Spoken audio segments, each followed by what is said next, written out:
Halo, bertemu lagi dengan saya di channel Erik Sinurat.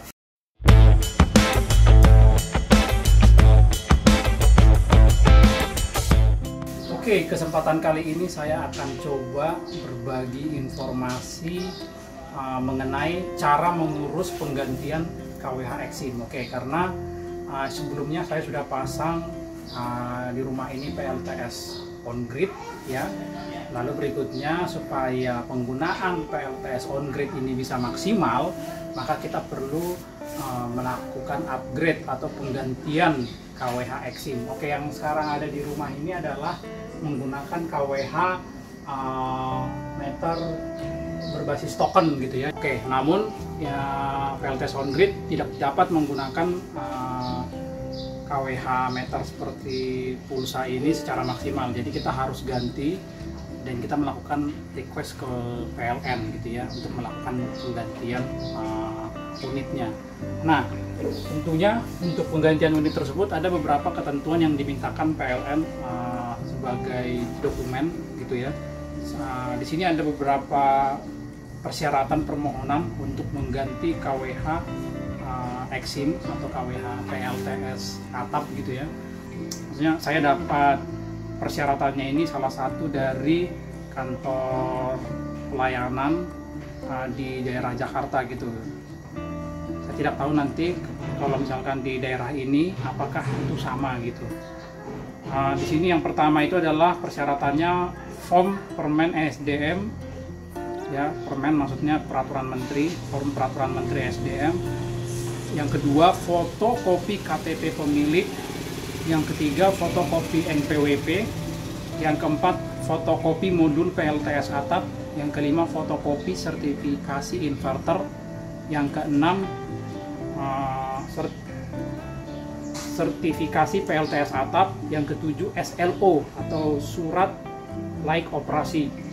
Lalu yang kedelapan, gambar diagram line PLTS atap. Oke, hari ini saya akan berkunjung ke kantor pelayanan PLN. Saya akan ke sana, saya akan coba membawa semua dokumen-dokumen yang dibutuhkan ini. Buat teman-teman yang masih bingung apa itu SLO, karena ini banyak pertanyaan yang ditanyakan ya oleh pengguna PLTS bila mana mereka mau mengubah KWH meter menjadi KWH Exim gitu.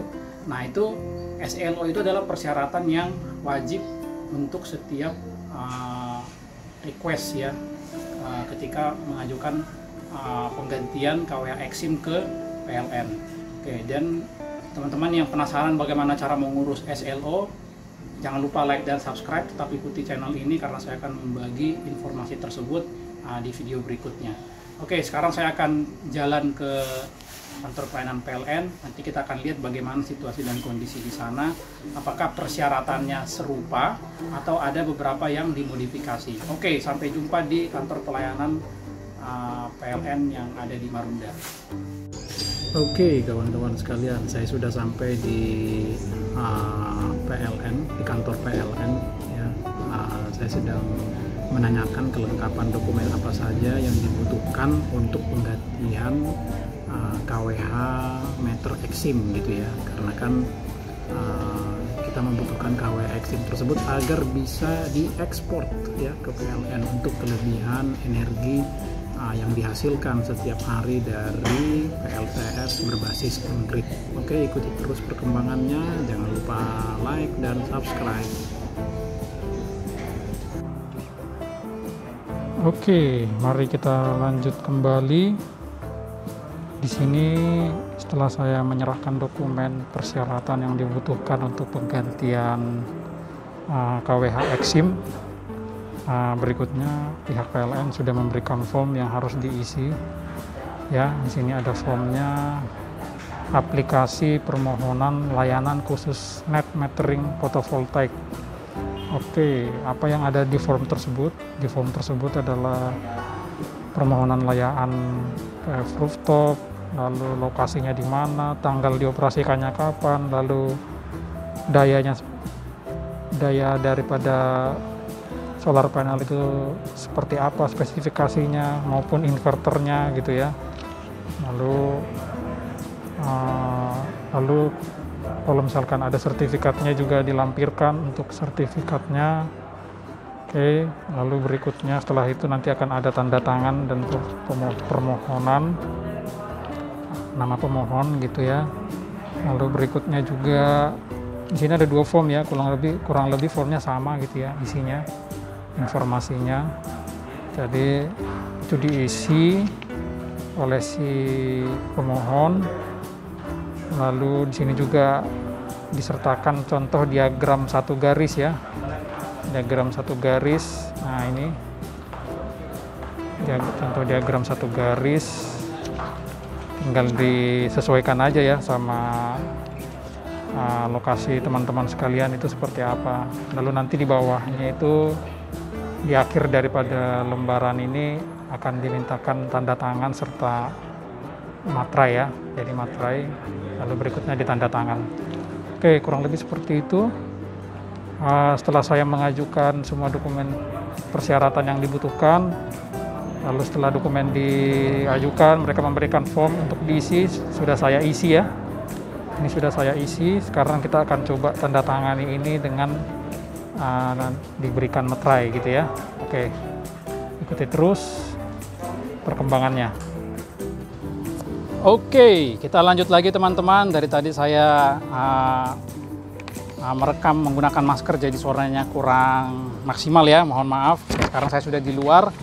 Oke, setelah dokumen sudah dicek, sudah oke. Lalu tadi form yang sudah diberikan mereka juga tadi sudah saya isi, sudah oke juga. Lalu setelah itu mereka memberikan satu form ya. Satu form itu ya kurang lebih formnya seperti ini gitu ya.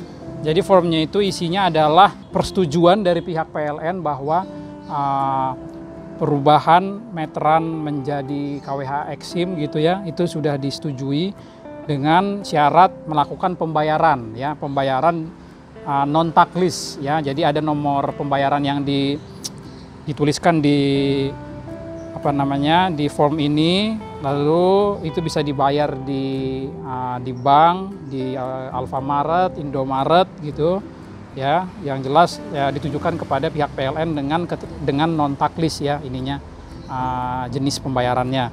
Oke, lalu setelah itu dari pihak PLN tadi katakan kebetulan untuk unitnya ready ya. Jadi setelah pembayaran kurang lebih ya 1-2 minggu gitu ya, itu unitnya KWH Eksimnya sudah bisa dipasang. Oke, saksikan terus teman-teman sekalian untuk penggantian KWH Eksimnya. Jangan lupa untuk like dan subscribe. Sampai jumpa di video-video berikutnya. Bye-bye.